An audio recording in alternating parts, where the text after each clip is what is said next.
আসসালামু আলাইকুম রহমতুল্লাহি ওবারাকাতু।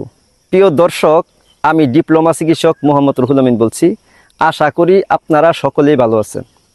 আজকে করোনা ভাইরাস নিয়ে কিছু কথা বলবো। করোনা ভাইরাস 2019 সালে একবার এসেছিল। দেখা গেছে যে যারা ঠিকমতো খেতে পারে না, রিক্সা চালায়, ঠেলা গাড়ি চালায়, কৃষিকাজ করে, বস্তিতে থাকে, তাদেরকে কিছু করতে পারে নাই। কিন্তু যারা এসি রুমের ভিতরে অনেক সতর্ক অবস্থায় ছিলেন, তাদেরকে ঘায়েল করে ফেলেছে। এটি কেন?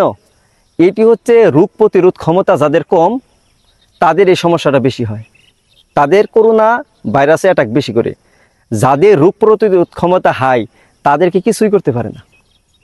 আপনারা দেখেন, গ্রামে কয়জন মানুষ করোনায় মারা গেছে, কিন্তু যাদেরকে আমরা বিশ্বের সেরা দেশ হিসাবে জানি, যেখানে মানুষ চিকিৎসা করতে যায়, সিঙ্গাপুর, আমেরিকা, চীন, যাদেরকে আমরা চিকিৎসা বিজ্ঞানের সেরা মনে করি, তারা একবারে কায়ত হয়ে গেছে।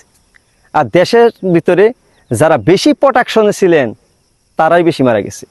এই জন্য আপনাদেরকে বলবো, আপনারা শরীরে রোগ প্রতিরোধ ক্ষমতা বাড়ান। এখন অনেকে আমাকে বলবেন কিভাবে বাড়াবো।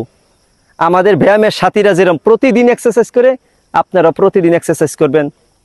সকালে ঘাসে হাঁটবেন, শরীরে রুট লাগাবেন, আর্লি ঘুমাবেন, সকল ধরনের বাহিরের খাবারগুলো পরিহার করবেন, যেগুলো junk food, process food, fast food, soybean তেল বর্জন করবেন। করবেন কি? আল্লাহর দেওয়া প্রাকৃতিক খাবার খাবেন, যেমন সবজি, মাছ, মাংস, ডিম, বাদাম, ডাব, এগুলো খাবেন। এবং মানসিক প্রশান্তির চর্চা করবেন। এভাবে যদি আপনারা চলতে পারেন, দিনের দিন আপনাদের রোগ প্রতিরোধ ক্ষমতা বেড়ে যাবে। তারপরেও ভিটামিন ডি সাপ্লিমেন্ট গ্রহণ করবেন, শরীরে রুট লাগাবেন।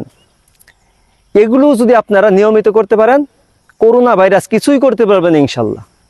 আর এই ভিডিওটি আপনারা শেয়ার করুন, যেন আপনাদের বন্ধুবান্ধব, আত্মীয় স্বজন ভিডিওগুলো দেখে উপকৃত হতে পারে। আপনারা যে যেখানে আছেন, সবাই ভালো থাকুন, সুস্থ থাকুন। আসসালামু আলাইকুম রহমতুল্লাহি ওয়া বারাকাতুহু।